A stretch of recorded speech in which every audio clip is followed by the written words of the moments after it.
Acción, tu revista mensual de cine y series, con los mejores estrenos de cine, fichas y reportajes coleccionables, series de televisión y 4 pósters todos los meses. Búscala en tu kiosco. Hola, muy buenas amigos, amigas, seguidores, seguidoras del canal Acción Cine en YouTube. Aquí estamos otra vez. Jaime Vicente Echagüe, convocado. ¿Quién puede ser? ¿Quién puede ser? Juanjo de Asturias. Juanjo nos ha pedido que hablemos de esta película del año 2009. Una película dirigida por John Hillcoat con Viggo Mortensen, Cody Smith-McPhee, Charlize Theron, Robert Duvall, entre otros. Esta película titulada The Road, titulada La Carretera. Juanjo, muchísimas gracias por tu petición. Una más.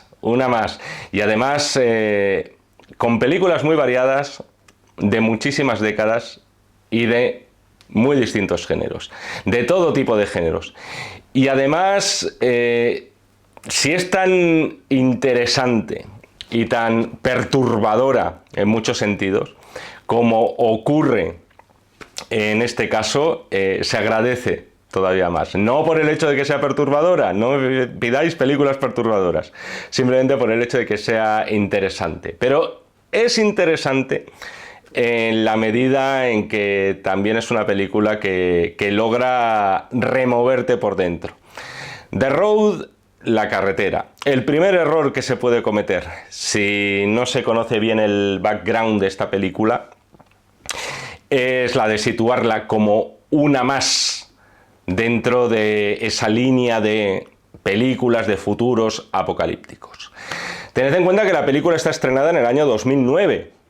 Por aquel entonces, aunque parezca una cosa de ahora, por motivos extracinematográficos, lo cierto es que el género de infectados, los artistas anteriormente conocidos como zombies, era un subgénero dentro del terror o de la ciencia ficción o de ambos que estaba más que explotado. Tened en cuenta que todo este boom de los mundos apocalípticos y en extinción ya había habido varias muestras en la historia del cine en general, pero es cierto que en el siglo XXI todo este tema de, en plan, somos el peor de los bichos posibles y nosotros somos los auténticos zombies en vida aunque no lo sepamos, todo esto tiene un renacer en el siglo XXI, tiene un renacer de la mano de Danny Boyle y sus 28 días después. Después tenemos, después del después, la secuela que fue 28 semanas después. Tenemos por ahí también danzando el Soy Leyenda.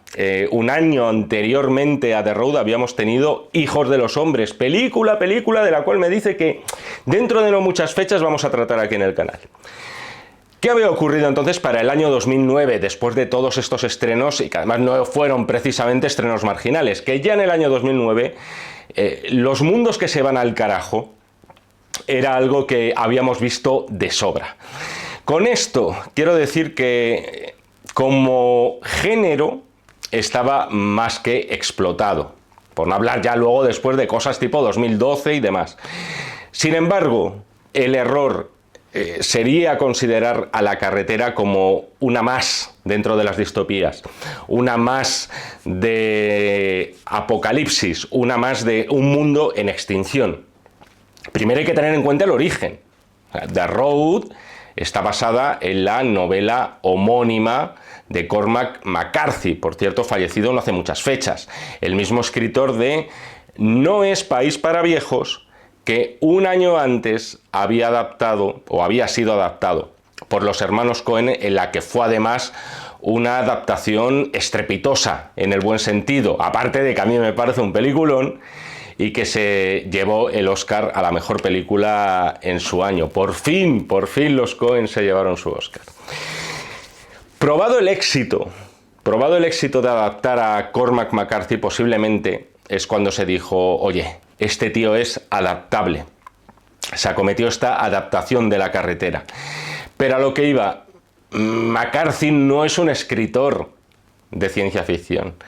No es como el caso de Richard Matheson, que fue el escritor al cual se adaptó para Soy Leyenda. no es un escritor fácil de encuadrar en ningún género en concreto. Más bien, es un autor que destaca por el muy hondo pozo psicológico que tienen sus tramas, que ya os digo que pueden ser muy variopintas.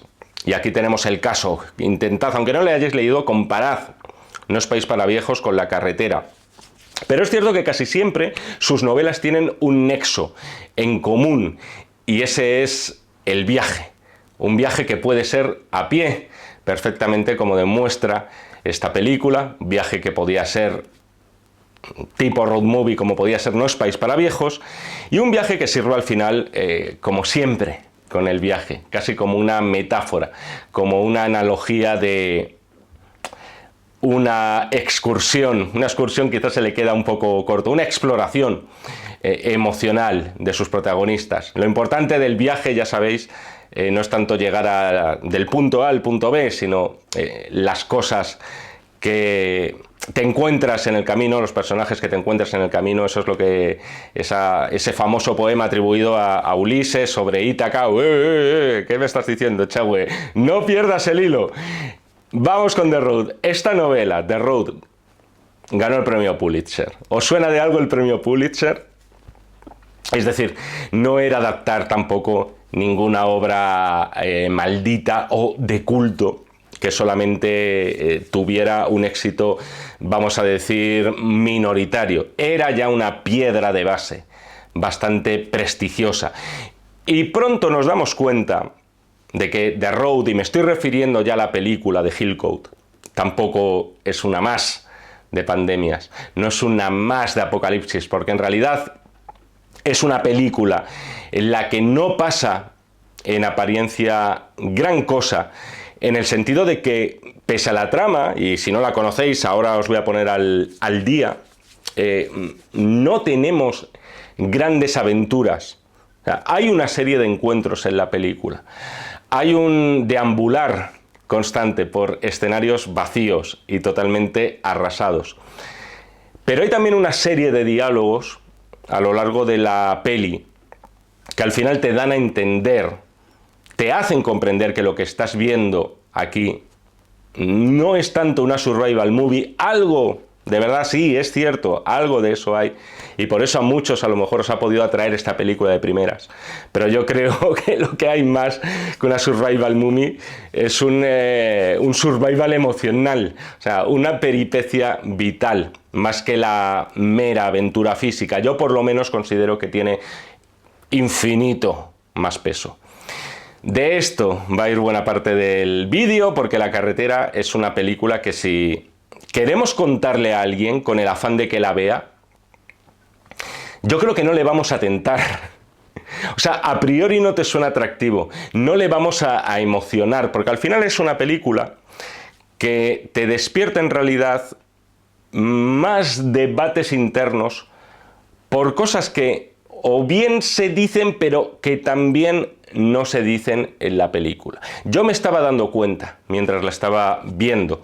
Había un montón de ideas, había un montón de reflexiones que se me venían a la cabeza cuando, desde un punto de vista de lo que es la acción, de lo que es el drama, de lo que son los acontecimientos, en realidad no estaban pasando tantas cosas. Desde un punto de vista físico, y entendedme, dentro de lo que es, vamos a decir, la dramaturgia y los lugares comunes del cine de supervivientes. Es una película que da pie a muchas ideas y sobre todo que da pie a muchísimas reflexiones. Obra, por cierto, de un director que por lo menos por aquel entonces o hasta ahora era un neófito en esto del cine. O sea, pero se supone que era también uno de esos fichajes, de esos descubrimientos, John Hillcoat, que tienen su educación visual en el mundo de los vídeos musicales, antes conocidos como videoclips. Y además no de cualquiera, por cierto. O sea, John Hillcoat había trabajado con Inexis, que en paz descansen, descanse, que había trabajado con Elvis Costello, con Crowded House, con Placebo, con Depeche Mode, con Muse, es decir, lo más de lo más puntero, o sea, superclase en lo que se refiere a la escena musical.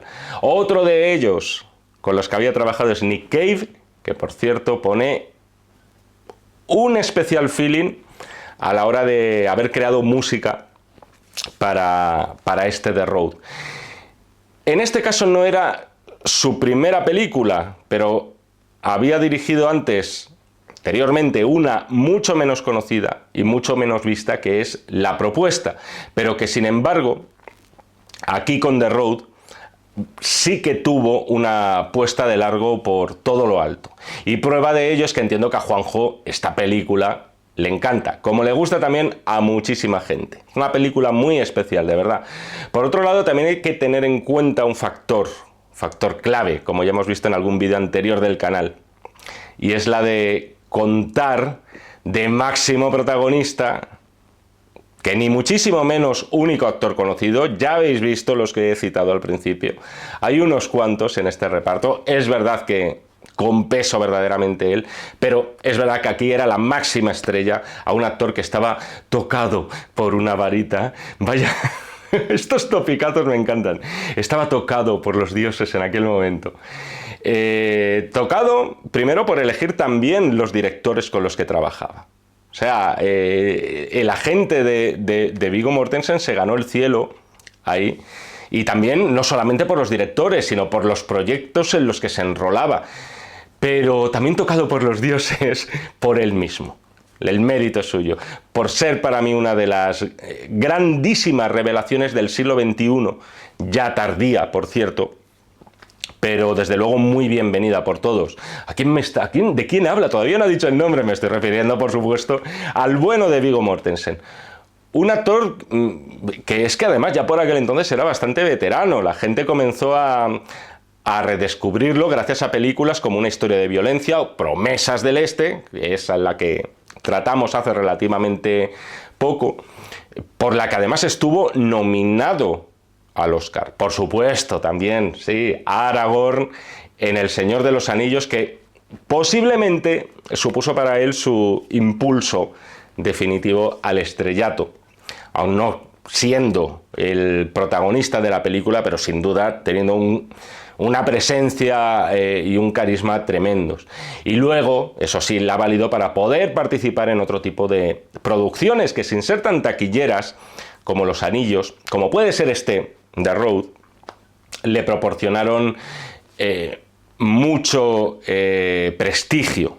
Una de ellas, sin duda, yo creo que es esta película. Y por supuesto, claro, hermanos Coen, Cronenberg, es decir, un impulso tremendo el que tuvo el bueno de Viggo, y que ya se pudo permitir hacer películas, vamos a decir, como The Road, que a mí en principio, pese al envoltorio de Survival Movie, no me parece una de esas películas que se puedan vender a priori como ni siquiera un blockbuster, iba a decir, no un gran taquillazo. Pero sin más dilación, vamos a hablar de todo aquello que más me gusta de la película de John Hillcoat. No sin antes recordaros que esto es una crítica a la carta con spoilers. Vamos a contar cosas de la película. Diréis, pero Jaime, si has dicho que no pasa gran cosa y tal, quizás no hay mucho que spoilear, quizá es solo el final, pero de verdad es una película que la tenéis ahora mismo en varias plataformas. Me quiere sonar que por lo menos estaba en Filmin, no sé si se habrá caído. Por si no la habéis visto y le queréis dar una oportunidad y echarle un ojo, y yo os recomiendo que lo hagáis, porque es cierto que es una película que quiero analizar más por lo que pasa, como os decía antes, por lo que se dice y por lo que no se dice, por el tema de los silencios. Pero para los que no la hayáis visto, muy brevemente el argumento. ¿Qué tenemos? ¿Qué tenemos aquí? Tenemos un planeta llamado Tierra, terrícolas, el vuestro, arrasado. Algo ha ocurrido. Nunca se nos dice exactamente qué es lo que ha pasado y qué es lo que habéis hecho, terrícolas, a la hora de dejarlo como un solar. La cuestión, eso es secundario al final. La cuestión, como os decía antes, es que tenemos a un padre y a su hijo. Un niño que tendrá unos 10 años. Tenemos a Viggo Mortensen y tenemos a su hijo, que está interpretado por Cody Smith-McGee. son los que interpretan los papeles principales. Y en realidad ellos no tienen una misión en concreto en esta película. No hay un gran objetivo. Miento, solamente hay uno, que no es poca cosa, por cierto: sobrevivir. ¿Por qué? Porque durante el camino se van a cruzar con supervivientes. Aquí no hay propiamente, no hay infectados. Aquí no va a haber zombies. Y no hacen falta. No hace falta esa amenaza, porque ya de por sí los que habéis sobrevivido a esa hecatombe, ya de por sí son un auténtico peligro. Sois.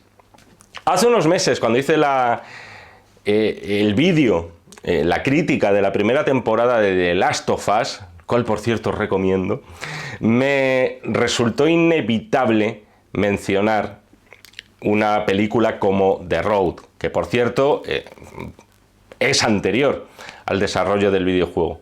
Yo creo que una serie como Last of Us está mucho más cerca, y hablo de la serie, no del videojuego, está mucho más cerca del espíritu de The Road que del espíritu de otras muestras del cine pandémico, aunque aquí en realidad no hay ninguna pandemia, digamos, de este cine, de esta oleada de mundos que se han ido al carajo. Last of Us para mí está más cerca de The Road que de 28 días después, o de Soy Leyenda, por citar otra vez dos de los ejemplos de las más triunfadoras dentro de este subgénero de la ciencia ficción.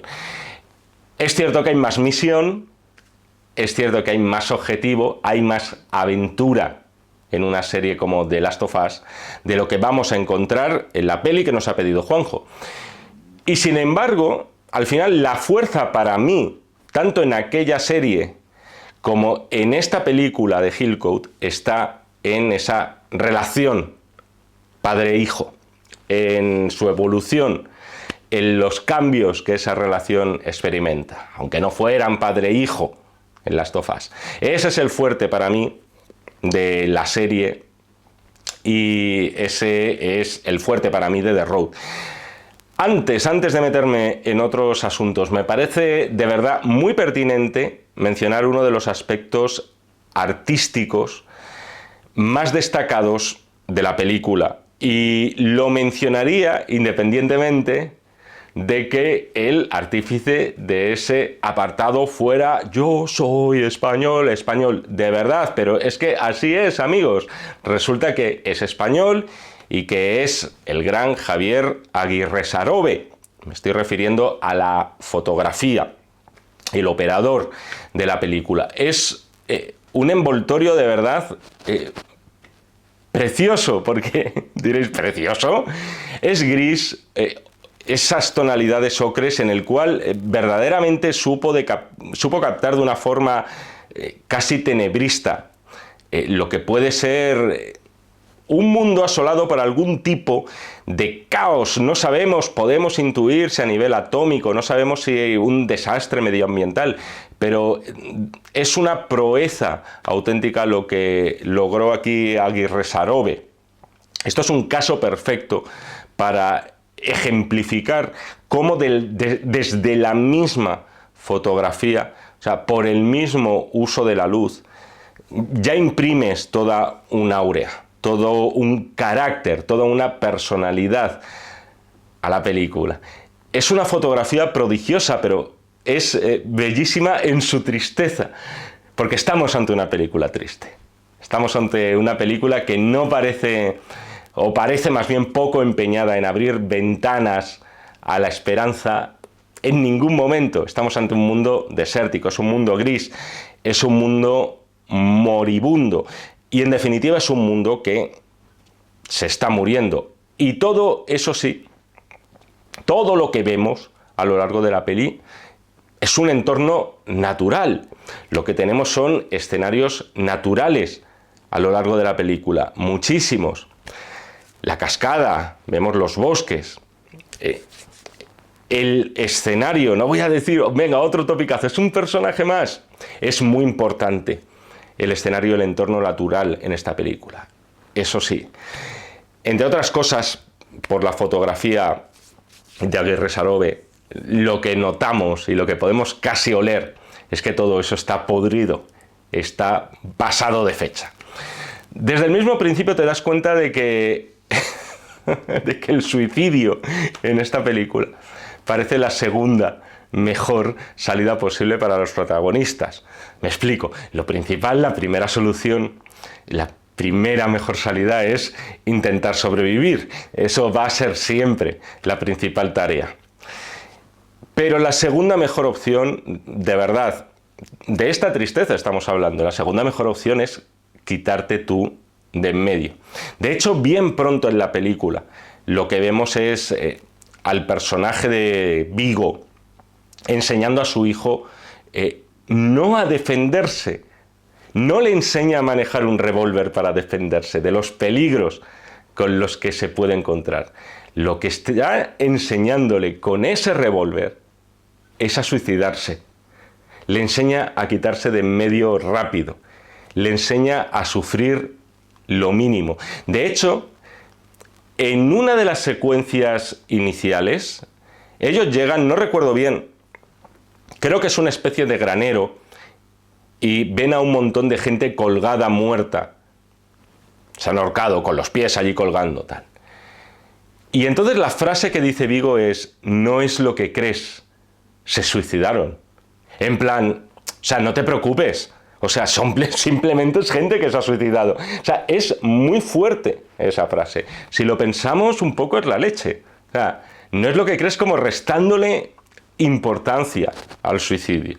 Como diciéndole, no, oye, lo único que ha pasado, oye, es que esta gente no podía más y se han quitado de en medio. No tendrían que comer, tú tranquilo. O sea, es como si fuera casi ya una muerte natural en este mundo. O sea, un mundo que a su manera también se ha suicidado. Y no quiero hablar, por cierto, del tema de el suicidio y cómo cada vez se está convirtiendo también en un problema del cual está dejando de ser un tabú y se está empezando a abrir ya debates serios e incluso prevenciones al respecto. Afortunadamente no estamos en The Road. Creo que esto lo puedo enlazar con lo que para mí es el gran fuerte de la película en cuanto a su contenido y, como ya os he dicho varias veces. Como os decía en la introducción, pese a contar una historia mínima, es una película que te está lanzando todo el rato una serie de preguntas.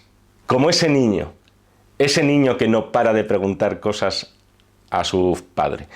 Porque al final es un niño bastante pequeño, tendrá 10 años, 11, 12, o sea, los niños, las niñas a determinadas edades se pasan la vida haciendo preguntas. Cuando a partir de los 11, 12, 13 años o por ahí, 12, 13, ya eso es un poco el límite, ya lo digo yo que no soy padre, pero lo sé. Olvidaos ya de eso, ya se van a meter más en su mundo. Van a preferir averiguar las cosas ellos por su cuenta antes que preguntarle a un adulto. Pero antes de eso se pasan la vida haciendo preguntas, quieren saber cosas, quieren saber cómo funciona ese mundo del cual ya empiezan a ser más conscientes. Y esas preguntas del hijo de Viggo Mortensen están formuladas con esa apariencia, con esa simpleza, con esa ingenuidad de todo lo que puede preguntar un niño pequeño a su padre. Pero, sin embargo, y los que tenéis hijos lo sabéis mejor que nadie, esas preguntas a veces tan ingenuas, tan sencillas, somos incapaces de poderlas responder, porque encierran una complejidad que muchas veces para un adulto se le hace muy cuesta arriba. A veces un niño te puede preguntar cosas por las cuales tú nunca te has preguntado, o por lo menos no recuerdas haberte preguntado. Y si analizas mínimamente la pregunta, te puedes meter ya en temas espirituales o existenciales. Hay una pregunta que realiza el niño muchas veces en la película y que yo creo que es la clave para no entender. Se entiende perfectamente, yo creo, una película como The Road, pero sí para leer bien la película en su clave. Y esa pregunta es: papá, ¿seguimos siendo los buenos? sea, me parece una pregunta tremenda. Lo que está preguntando es, papá, ¿sigue habiendo un orden moral establecido? Es decir, ¿hay una escala de valores todavía existente en la raza humana o ya no? ¿O esa escala ha quedado dinamitada junto al mundo que ya conocíamos y por tanto uno ya no sabe de qué lado está? ¿Quién soy yo aquí? ¿El bueno o el malo de esta película? Eso pasaba, por cierto, un poquito con Soy Leyenda, y me estoy refiriendo a la novela original de Richard Matheson. El protagonista, el Will Smith de la novela,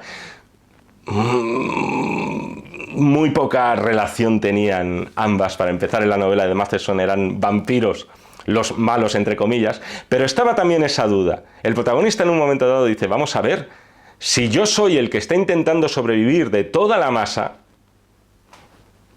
si todos los coches vienen frente a mí, a lo mejor soy yo el que está yendo en dirección contraria, a lo mejor soy yo el malo, a lo mejor soy yo el enemigo que debe ser abatido, no los vampiros, o en este caso no los saqueadores y toda esta pandilla de cuatreros, literalmente hablando, que parecen haberse adueñado del mundo de The Road.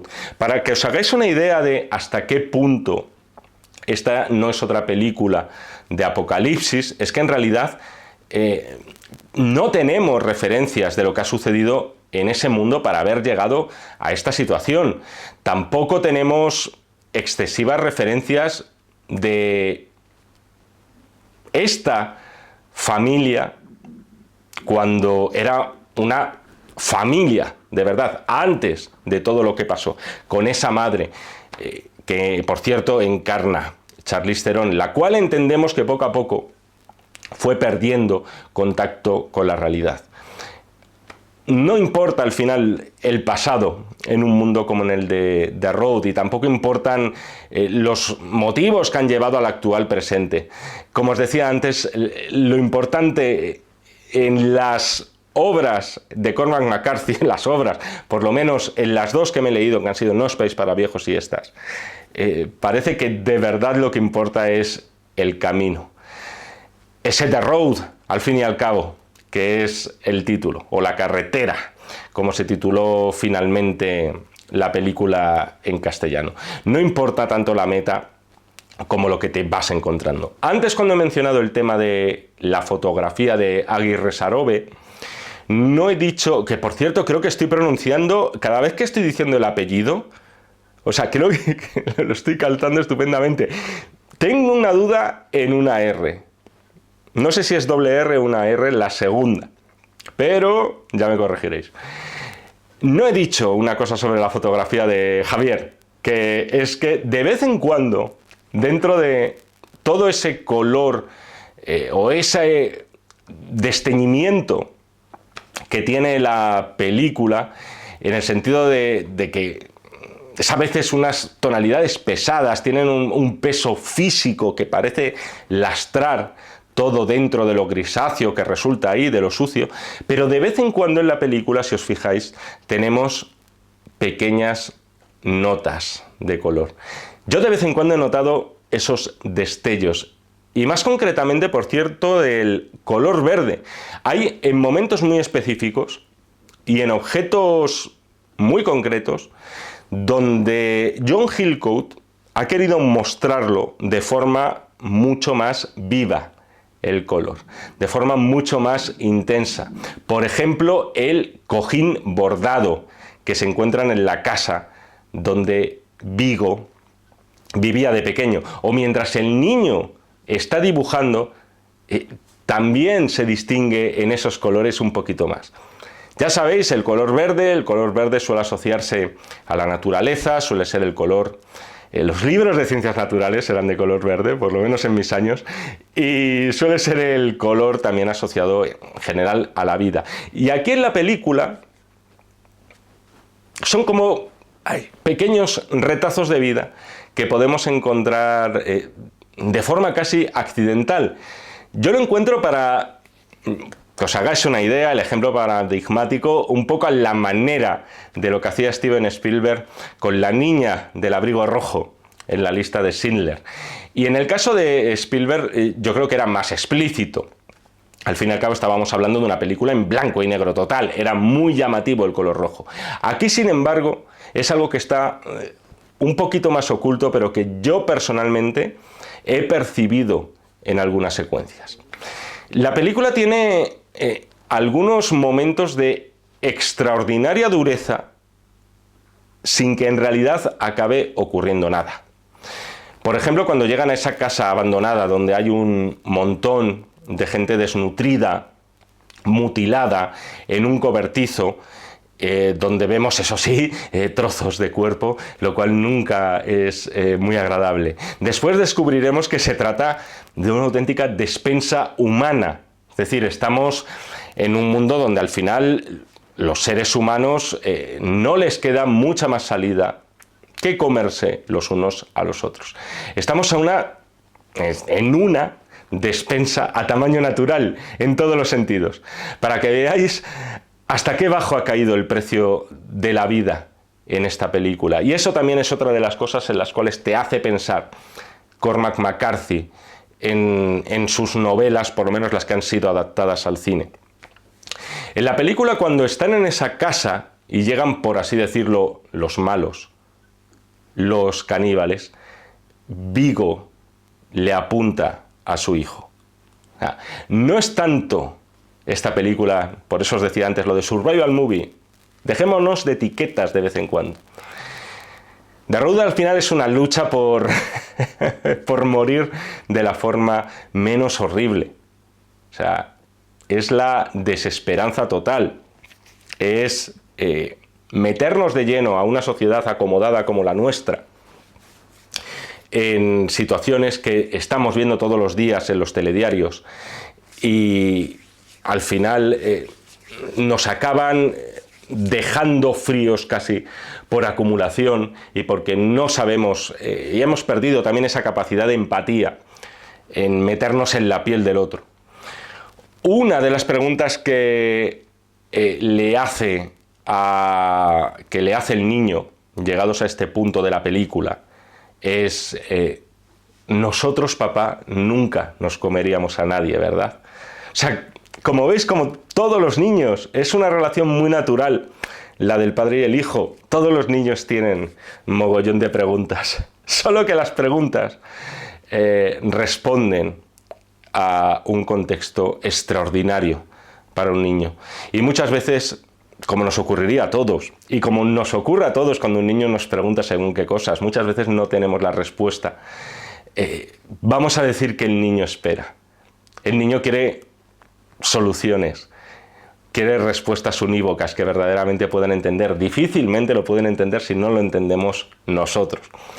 Hay que decir que, aparte de la presencia ya de por sí interesante de Viggo Mortensen, haga siempre lo que haga en cualquier película, como os decía antes, no quiero utilizar otra vez la palabra carisma, que puedo utilizar presencia es buena.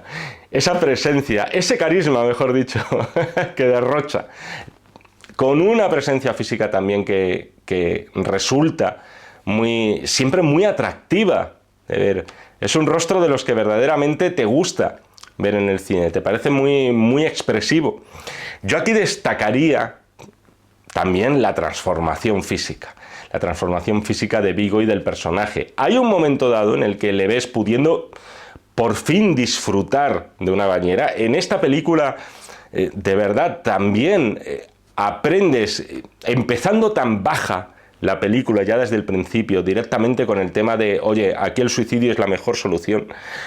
Aprendes de verdad después a valorar cosas que vas viendo en la película y que tú tienes, y de las cuales nunca piensas en lo afortunado que eres, como el abrir un grifo y que salga agua. Y entonces ves ese cuerpo entremazado por un lado, porque es un tío con muy buena percha. A Jaime le gusta Viggo, no, por favor. Parece un tío muy atractivo, la verdad. Pero ves también a un tío muy desnutrido. O sea, es un aspecto, se trabajó muchísimo el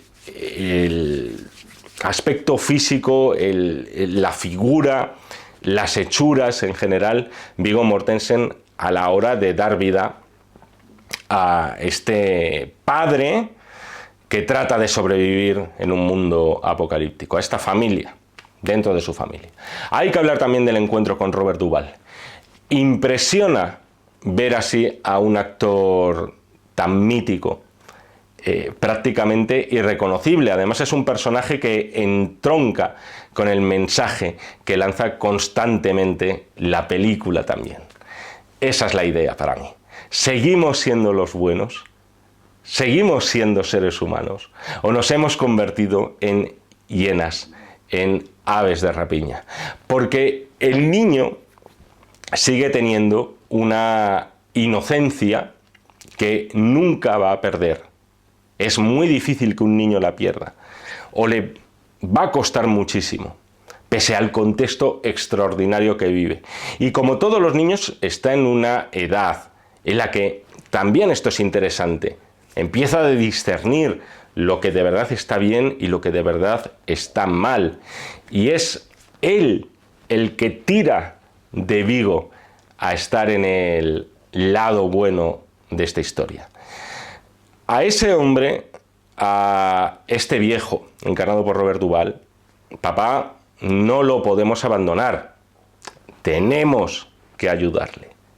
O sea, tened en cuenta que esta es la historia de un padre y de su hijo y del aprendizaje que se desarrolla entre ambos.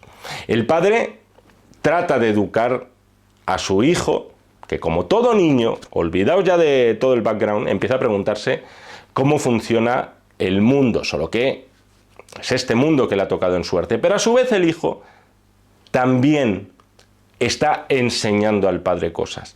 También le está enseñando lo que es la empatía dentro de una ingenuidad infantil o propia de los niños, o esa confianza, más que ingenuidad, tan propia de los niños, que el padre, por supuesto, como cualquier otro adulto, habría perdido para mal. Dentro de este tema, de lo que está bien y lo que está mal, tenemos muchísimos ejemplos en la película. Uno de ellos también está en ese encuentro con el personaje encarnado por Michael K. Williams, o, para que muchos le pongáis cara, el Omar de The Wire. Después de que este hombre les haya robado, lo que hace Viggo es tomarse de algún modo la venganza. Y lo que estamos pidiendo nosotros también, o sea, dejarle allí en pelota picada y ahí te pudras, ahí te las apañes, porque puedes volver a hacer lo mismo y volver hacia nosotros otra vez. Aquí es cuando vuelve a sonar esa frase que el niño pregunta a su padre casi al principio de la película. Papá, haciendo esto, ¿estamos siendo nosotros los buenos? Hay un plano tremendo, que es un plano de este hombre allí desnudo, pero además es justo desde la perspectiva del niño, es un plano subjetivo desde el punto de vista del niño. Es interesante que en ese momento John Hillcoat adopte el plano del hijo de Viggo. Finalmente, al final, el personaje, como veis, del hijo es el que acaba tirando de los pocos hilitos de sensibilidad ya que le quedan a Viggo en la película. Es cuestión de tiempo que aquí ocurra lo inevitable. El personaje de Viggo Mortensen, además de estar enfermo, sufre además este ataque en el que le alcanzan en una pierna con una flecha que verdaderamente hace dolor, hace ouch solamente con verlo. En realidad lo que estamos presenciando en la película, si os fijáis, es apocalipsis aparte, un ciclo vital. Es verdad que antes de tiempo y por las circunstancias, pero en realidad en este ciclo de la vida, en el ciclo de la vida, lo normal, lo habitual, es que sean los hijos los que acaban enterrando a sus padres. Y esto lo vamos a tener aquí. Aquí te das cuenta de que la muerte es parte también del proceso de aprendizaje del niño. O sea, el amparo, la protección que podemos sentir todos con nuestro padre, nuestra madre, y la pérdida que eso supone, es algo que más tarde o más temprano llega. Y en el caso de The Road, llega muy temprano. Es algo con lo que este niño, convertido en un adulto prematuro, el cual la película, yo creo que ha sido sobre todo su proceso de aprendizaje de lo que es la vida, aquí llega antes, mucho antes de tiempo, pero acaba llegando. En este caso en concreto, para mí, casi más duro que la muerte en sí del personaje de Vigo en esa playa. Como veis, siempre los elementos naturales pasados de fecha, pero ahí están como fondo. Es el momento, para mí, en el que el niño le tapa con la sábana. Para mí ya es el momento de... el momento madre de Bambi, el momento de it's over, game over, man. Se acabó. No hay ventana ya posible hacia la esperanza. En esa playa, con esa niebla crepuscular, además se acerca ya un desconocido con un rifle, al cual enseguida identificamos como Guy Pearce. La niña le apunta con el arma que le queda, el niño, a veces me lío con él, pelillo largo, le apunta con el arma que le queda y le hace esa pregunta, la gran pregunta de la película. ¿Tú eres de los buenos o eres de los malos? Al final, ¿qué vemos? No lo sabes. Tienes que arriesgarte. Esa es la respuesta que le dice el personaje de Guy Pearce. O sea, y su siguiente pregunta, la siguiente pregunta que hace el niño es: ¿vosotros tenéis niños? Y efectivamente ellos los tienen. Y luego lo siguiente es: ¿y os los coméis? ¿No os los coméis? Y así es. Ve que Guy Pearce no miente. O sea, ves que verdaderamente ahí hay una familia. O sea, la familia con sus dos niños, con su perro. Quizás sí hay una ventanita a cierta esperanza. No me acuerdo ahora mismo, por cierto, si esto estaba en la novela de Cormac McCarthy, la verdad. Quizás sí que hay un renacer. Quizás sí que, después de todo, el personaje de este crío va a poder de verdad, ahora sí, contar con la protección que su padre ha intentado por todos los medios brindarle. Por cierto, qué bien está en la película Cody Smith McGee. O sea, está maravilloso. Y esto siempre lo digo, pero cuando tienes a alguien del peso específico, de la presencia, del encanto, del atractivo, ¡ay, Dios mío! ¡Me derrito! de Viggo Mortensen. Ya sé que los niños suelen estar muy bien elegidos por los castings, el cine americano en eso es digno de estudio, son quizá de los actores, dicen, más difíciles de dirigir, y afortunadamente se suele dar en el clavo con esto, pero de verdad siempre hay que poner en valor el buen ojo que tienen en Hollywood para elegirlos, sobre todo para papeles tan difíciles. Un actor, por cierto, al que después ya hemos seguido viendo en películas tan importantes y que han dado tanto que hablar como El poder del perro, donde tenía de hecho un papel importantísimo. Aquí ya demostró que era un actor mínimo para tenerlo en cuenta, pero insisto, lo quería hilar antes de mi oda al bueno de Vigo, teniendo en cuenta además a este pedazo de señor que es Viggo Mortensen, que llena la pantalla, que tiene una mirada a la cual yo creo que muy pocos actores tienen que coincidir con él para poderle robar el plano, y que este chaval, aquí con la edad que tenía, le diera réplica e incluso logre de vez en cuando en la película situarse en un plano moral superior al de un personaje, el de Vigo, que pese a esa falta de empatía a veces con los demás y esa desconfianza, le entendemos perfectamente, salir airoso de ese empeño y de ese papel, a mí me parece algo muy a tener en cuenta en el caso de Cody Smith McGee. Y hasta aquí, por cierto, Juanjo, no lo he dicho, no, me parece 4 estrellas sobre 5 para la película. Para mí, una película clarísimamente de 8. Juanjo, joder, tenéis las estrellas abajo, la mayoría de las veces no lo tendría ni que comentar. Juanjo de Asturias, amigo, 1.000.000 de gracias de verdad por permitirme hablar un rato largo de esta película y poder explayarme a gusto. Ya os digo que es una película... merece la pena verla, merece la pena adentrarse en ella, merece la pena sentirla, escucharla e intentar no mirar al móvil mientras se ve. Y de ese modo yo creo que podemos obtener una bastante buena recompensa, más allá del nivel de entretenimiento, sino también a niveles mucho más emocionales, los cuales muchas veces están ausentes, por cierto, esos valores de buena parte de este cine pospandémico y posapocalíptico. Juanjo, espero que te haya gustado, espero que os haya gustado a todos.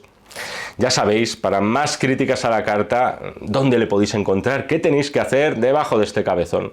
Tenéis las instrucciones para comunicaros con la revista y que podamos despachar, si soy yo el elegido, maravilloso, aquellas películas que más os gustan o no, o las que más odiáis. ¿Queréis que las pongamos a caldo? Oye, eso nunca se sabe.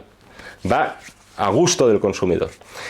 Amigos, nos seguimos viendo en el canal de Acción Cine, si así me lo requerís, y por supuesto nos seguimos leyendo en este y en todos los que están por venir de los números de la revista Acción. Muchísimas gracias y hasta otra. Acción, tu revista mensual de cine y series, con los mejores estrenos de cine, fichas y reportajes coleccionables, series de televisión y 4 pósters todos los meses. Búscala en tu kiosco.